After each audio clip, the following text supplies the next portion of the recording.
نہیں ہو سکتا، تو پھر کیا وجہ ہے؟ میرے اللہ کی بات تو کبھی بھی جھوٹی نہیں ہو سکتی، میرے نبی کی زبان سے جو الفاظ نکلے وہ تو کبھی بھی غلط نہیں ہو سکتے۔ لیکن وجہ کیا ہے؟ اس کے پیچھے سبب کیا ہے؟ کیوں آج مسلمان دنیا کے اندر مظلوم بن گئے؟ کیوں مسلمانوں کے مقدسات کے ساتھ کھیلا جا رہا ہے؟ کبھی آپ کی بابری مسجد کو شہید کیا جائے، کبھی اس کو کافروں کی عبادت گاہ بنایا جائے، یہ کیا وجہ ہے؟ کبھی کوئی مسئلہ، کبھی کوئی مسئلہ۔ آج ہم نے سمجھنا یہ مسئلہ بنتا کیوں ہے،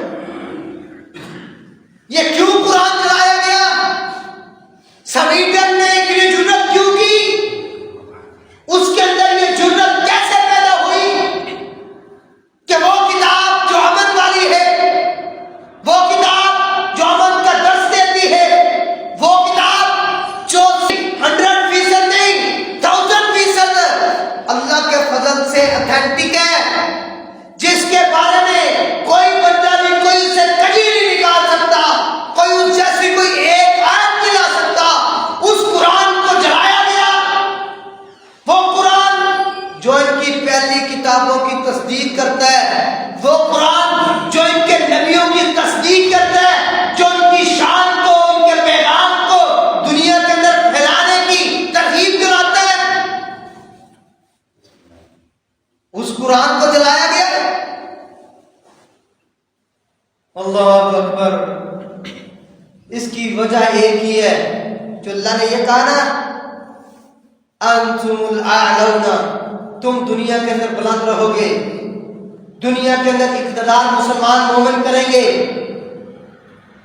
اصل میں ہم مومن نہیں ہیں۔ فرمایا دنیا کے اندر تم بلند رہو گے ان کنتم مومنین۔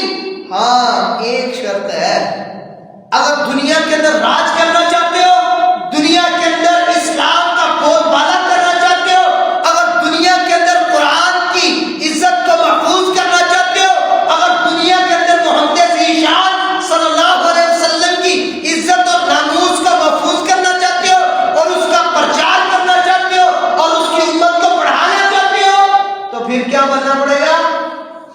مومن بننا پڑے گا، پھر ایمان والے بننا پڑے گا۔ اگر آج ہم ایمان والے بن جائیں، مومن بن جائیں، دنیا کی کوئی طاقت ہمیں دنیا کی قیادت سے روک نہیں سکتی۔ اگر اللہ کے اس فرمان کو ہم پکڑ لیں، اس پہ غور کر لیں کہ اللہ نے جو وعدہ کیا ہے کہ انتم الاعلون، تم دنیا کے اندر بلند ہو جاؤ گے۔